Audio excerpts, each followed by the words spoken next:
CBN e a Tecnologia, com Gilberto Sudré.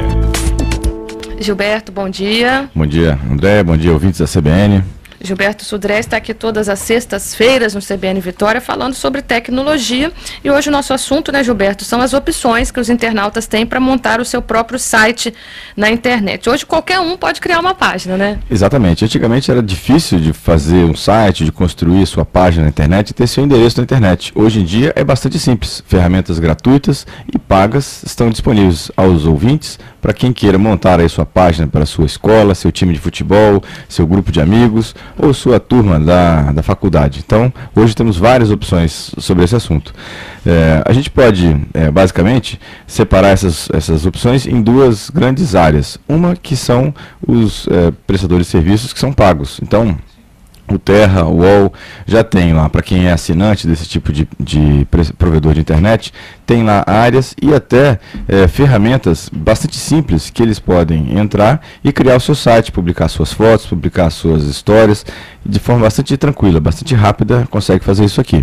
Mas o interessante, para o ouvinte que não está pagando esse tipo de serviço, são os serviços gratuitos. Então aí a gente tem, por exemplo, do Google Pages.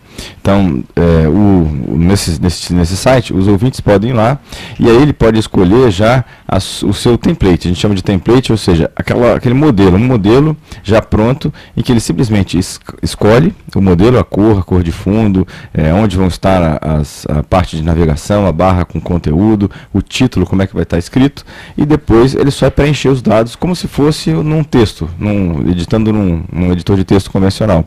Então, com aquilo ali ele já tem tanto a criação da página, como a hospedagem gratuitamente. Quem quiser maiores informações ou criar sua própria página, o site é pages.google.com. Então, pages.google.com. É um serviço bastante interessante, ele pode ir lá e criar a sua página. Um serviço parecido com esse é oferecido pelo Yahoo também. Então, no site br.geocities.yahoo.com, o usuário pode chegar e criar também sua página e ter sua hospedagem gratuita. Bastante interessante.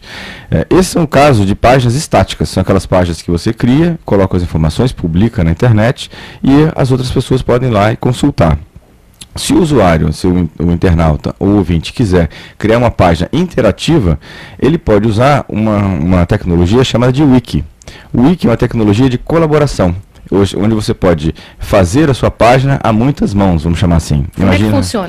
Imagina assim, você vai criar um espaço de colaboração na internet e a partir daí, várias pessoas podem interagir criando conteúdo. Então imagina assim, você vai escrever um texto, você vai fazer um trabalho escolar com várias pessoas, né? Ou seja, um grupo de 3 ou 4 amigos.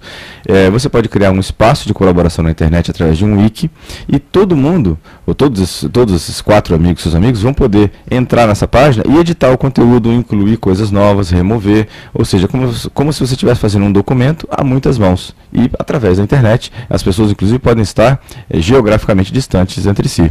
E esse modelo é bom para que tipo? Por exemplo, você estava falando que agora as escolas, as igrejas, elas estão optando mais, estão podendo criar mais as suas páginas na internet. Para quem essa opção é melhor, essa segunda opção? Por exemplo, imagina que você está organizando um evento de formatura, por exemplo, de uma turma da faculdade.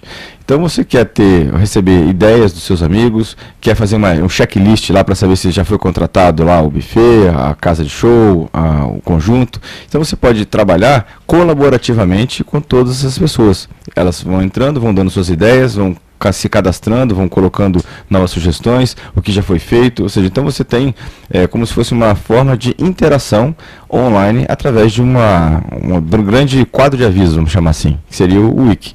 Nesse caso, é um serviço gratuito também, chamado de Wikispaces.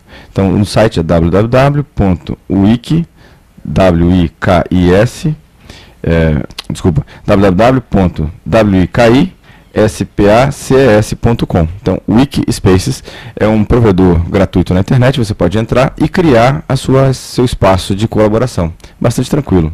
Agora, Gilberto, Também é importante destacar que muita gente cria sua página na internet, mas depois não alimenta aquela página. No caso de escolas, por exemplo, põe lá dúvidas, sugestões, perguntas, fale com o professor, mas às vezes a gente manda um recadinho e não recebe a resposta, né?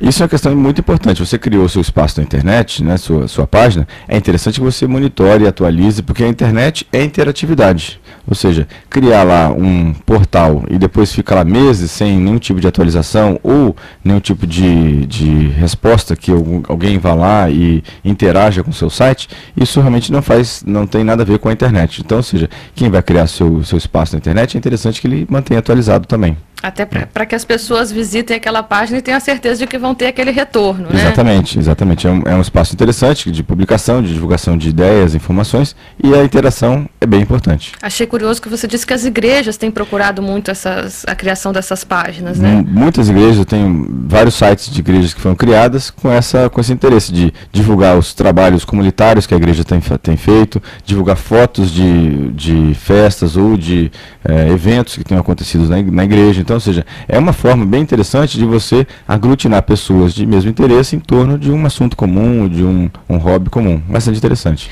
Agora, tem aí mais dicas de como tornar esses sites mais atrativos? Você deu uma sugestão interessante, que foi o Wiki, não é isso? Wiki, exatamente. Wiki. Né? Existem outras dicas? No caso do Wiki, é uma ferramenta.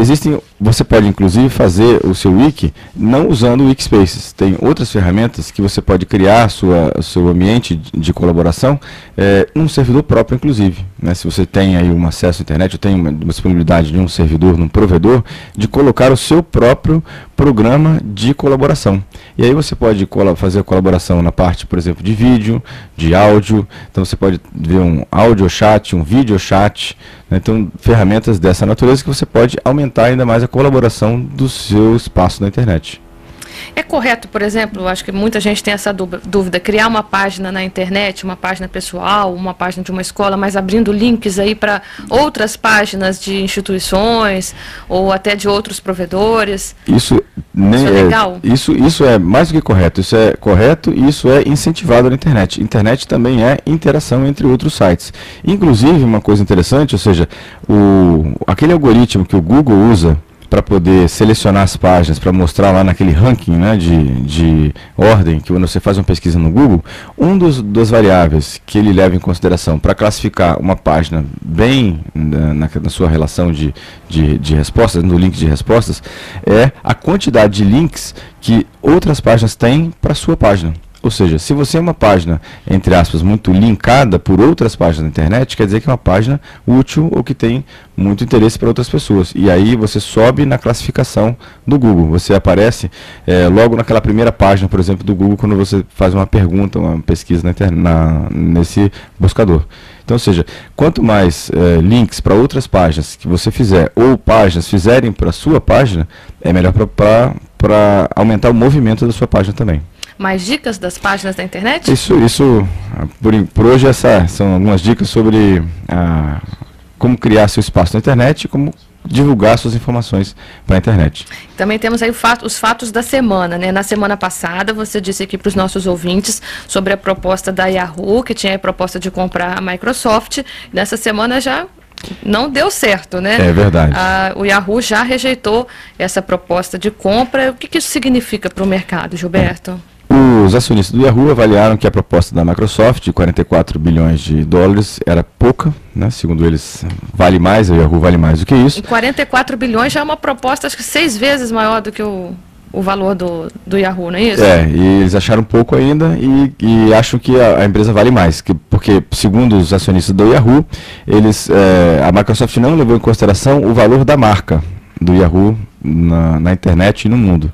Então eles acharam que era pouco e na verdade iniciaram um movimento interessante de aproximação com o UOL, o provedor UOL americano, ou seja, de ou uma fusão ou uma troca de ações. Então, ou seja, a gente vai ter novidades aí com certeza para as próximas semanas, porque a Microsoft também já avisou que não está satisfeita e que vai aumentar a proposta para a compra do Yahoo, porque para ela estrategicamente é muito interessante. E ela, né? já vem tentando isso há muito tempo, já fez várias propostas e o Yahoo não aceitou em outras ocasiões. Né? Exatamente. Só que agora achou pouco, 44 bilhões, né? A Microsoft tem feito um movimento de perseguir o que a Google tem como liderança. Então, por exemplo, o Google tem o Orkut, que é aquele portal de relacionamento. A Microsoft já comprou uma parte do Facebook, que é um outro portal de relacionamento muito famoso nos Estados Unidos. E agora a Microsoft está fazendo um movimento no mercado para também conseguir um espaço nos portais de busca. Então agora está indo para o lado do Yahoo, e aí a gente vai ter agora novidades. Vai ficar esperto, novidades aí nessa parte de compra e venda de ações no mercado aí. Agora, só para a gente explicar para os nossos ouvintes, então, com essa rejeição da proposta da Microsoft, quem sai ganhando é o Google. Com certeza, o Google foi a primeira empresa, mas se mantém líder no mercado, e foi a empresa que primeiro criticou essa tentativa de aquisição do Yahoo pela Microsoft. Agora, se a Microsoft conseguir comprar o UOL, ela já consegue conquistar uma parte do mercado do Google, ou você acha que ele ainda fica soberano aí? O Google vai ficar ainda, eu acredito que bastante tempo ainda soberano, mas assim, a Microsoft, com a quantidade de dinheiro que ela tem e com a posição no mercado que ela pode fazer, né, para forçar o aumento das pesquisas do Yahoo, com certeza vai incomodar um pouco o Google aí. Vai continuar como segundo colocado, né, o portal de segundo colocado na parte de pesquisa, e vai incomodar um pouquinho o Google, com certeza. Outro assunto da semana que você também falou na semana passada foi a Campus Party, né? Isso, aquela maior evento de tecnologia que aconteceu aqui no Brasil, né, bastante interessante, começou dia 11, termina domingo, dia 17, né, e tivemos muitas novidades. O foco central da Campus Party esse ano foi a inclusão digital, né, até pelo Brasil, pela posição que o Brasil representa nesse assunto no mundo. E aí não podia deixar de ser a parte do software livre também. Então teve um evento específico dentro da Campus Party só sobre inclusão digital, reunindo várias ONGs que trabalham e projetos que trabalham na parte de inclusão digital de todo mundo. E também tivemos agora uma presença marcante do software livre. Também comentamos algumas coisas aqui sobre software livre no CBN Tecnologia, então foi bastante interessante. Fora disso, o que brilhou também na Campus Party foram os robôs. Tinha robô para tudo quanto é lado, inclusive a coletiva de imprensa de abertura do Campus Party foi apresentada por um robô. Foi impressionante, né? Exatamente. O robô participou, interagiu, foi bem interessante. E a parte de realidade virtual. Então, inclusão digital, software livre, robôs e realidade virtual foram os assuntos mais comentados e mais importantes da Campus Party desse ano. Bastante interessante. Para a gente encerrar, Gilberto, hoje o jornal A Gazeta traz uma informação muito interessante, curiosa, de uma pesquisa indicando que a internet piora as notas dos estudantes. O jornal diz que um estudo da Unicamp conclui que os estudantes que sempre usam o computador, independentemente da classe socioeconômica, obtiveram notas piores que os estudantes que nunca usaram o equipamento. A pesquisa foi feita com base em 230 mil questionários respondidos pelos alunos no Sistema Nacional de Avaliação da Educação Básica. Curioso isso, né? Bastante a gente pensava, curioso. Eu particularmente pensava que o computador ajudava, não atrapalhava, né? Essa segunda pesquisa, na primeira pesquisa que eles fizeram, a comparação foi que não ajudava nem atrapalhava. E agora já tem uma outra pesquisa falando que atrapalha, até foram, no caso, notas piores, né? Na verdade, na minha opinião, ou seja, o computador é uma ferramenta, né? E o que ele tem para oferecer de melhor para os estudantes é a interatividade. E para ser interativo, para oferecer essa interatividade, precisamos de ferramentas educacionais com metodologia pedagógica para isso. E isso a gente não tem, ou tem de forma muito limitada hoje. Então, ou seja, usar o computador como uma máquina de escrever, numa comparação aqui mais grosseira, é muito ruim, ou seja, não tem nenhum tipo de situação. Por isso que os estudantes, muitas vezes, usando o computador, vão para locais que oferecem essa interatividade, como Orkut, MSN, e-mail, né, e outros tipos de chat. Então, o que a gente precisa para realmente, efetivamente, mudar e transformar o computador numa ferramenta de educação são ferramentas que ofereçam interatividade, que ofereçam uma forma de conexão diferente e mais agradável para os alunos, né? Ou seja, colocar simplesmente o conteúdo que é dado em sala de aula em textos num portal, isso não é educação à distância. Tá certo, Gilberto Sudré, obrigada pela sua participação aqui na Rádio CBN, você que volta sexta-feira, mas antes disso, eu queria que você desse o seu e-mail para os nossos ouvintes que quiserem apresentar dúvidas, sugestões, perguntas, como eles podem fazer para entrar em contato. Bem, eles podem enviar um e-mail para cbniatecnologia@gmail.com. As perguntas vão ser respondidas por e-mail e também aqui ao ar no CBN Tecnologia. Bom final de semana para você, Andréia, os ouvintes da CBN, e até a próxima sexta-feira.